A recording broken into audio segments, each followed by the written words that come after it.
Developing right now in the cycle, Los Angeles just became the biggest city in the country to hike its minimum wage to $15 an hour. That is nearly double the federal minimum wage, and it's the latest example, and as we just mentioned, the largest example yet of local governments acting on an issue that Washington has so far failed to. Certainly a step in the right direction for millions of people who've been simply treading water in this post-recession economy. But if public opinion is any indication, it is just that, one step forward.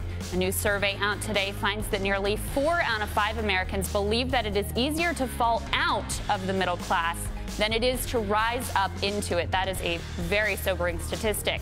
But our next guest says that we can get our American mojo back. In fact, he wrote an entire book about how exactly we could go about doing that. Peter Kiernan is a former banker who believes that the American dream isn't only found on Wall Street. Great to see you, Peter. Very nice to be with you. Thank you. So I do want to start with the minimum wage. Interested to hear your thoughts on how important of a step forward that is. And also, you have in your book a plan of 10 steps that we could take to help revitalize the middle class.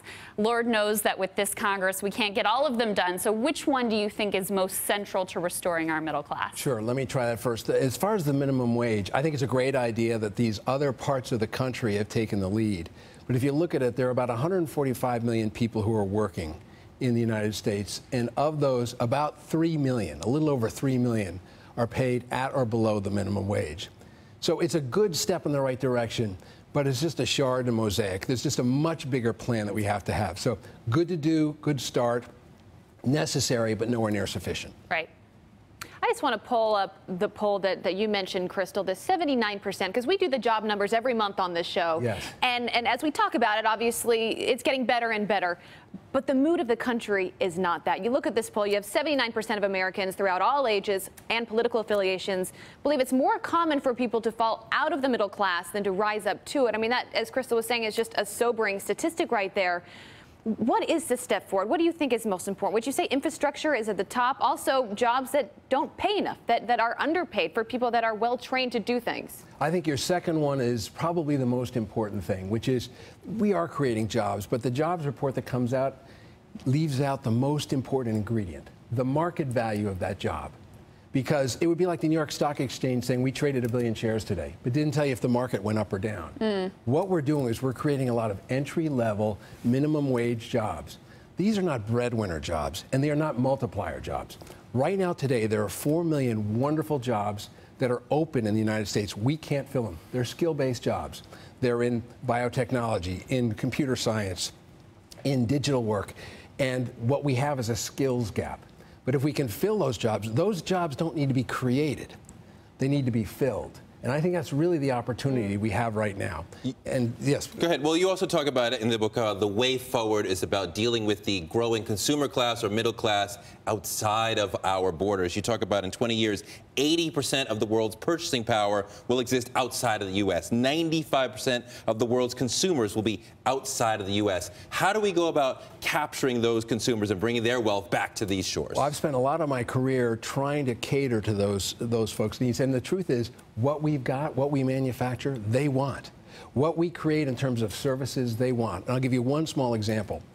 If you take Japan out, in Asia, the proportion of the GDP of those countries spent on healthcare is about 4%. We're at 4 to 5 times that. That if I could predict anything with absolute certainty, it would be that the rising middle class in China is going to want, in India, is going to want world-class healthcare. We're the gold standard. We should be exporting that to these countries. I don't know if you've heard about this, but some people are skeptical of bankers. Yeah, I have heard that. That's been talked about. Yes. But one of your arguments is it depends on the kind of banking, and you're advocating an infrastructure bank with different kinds of public-private bankers. What do you mean by that? Here's what I mean. The one thing about which there's very little debate in Washington is that our infrastructure is creaking. And whether it's $3 trillion we need to do or $2 trillion, we have a major bet we have to make. Now, it's funny because when we malign China for spending too much on their infrastructure, when you talk to the people there who are your age, who are CEOs and stuff, they're saying, We're just taking a page from your playbook. They just have to laugh at it from afar, honestly. Of course. They're looking at you saying, why are you letting your infrastructure creak? You've got the greatest systems for airlines and everything else, and you're letting them fall apart. I think that what we should do is acknowledge and commit to a goal of $1 trillion expenditure on our infrastructure. I think that's going to create jobs, not just the middle-class jobs, but the great ones. And so this is like a non-Wall Street bank. This is a bank that's focused on that. This would not be on Wall Street. And frankly, what I would do is go, just like we did in World War II with war bonds, I would go to the American people. And that would be the 1% and all the way down and say, now is the time. Now is the time for you to invest in this country. If you believe in who we are and where we need to be, we need $1 trillion for infrastructure. We'll pay you a loan, and we'll take out a great big bond deal with you. And I think you could get a lot of people engaged in the restructuring and the building in the United States. I think that's a great idea. And what's exciting about some of the ideas in here is they're not left, they're not right. They're really, truly nonpartisan or bipartisan ideas that, in theory, could get a lot of support on both sides of the aisle. Peter Kiernan, the book is American Mojo Lost and Found. Thank you so much for your time today. We really appreciate it. I really appreciate being here.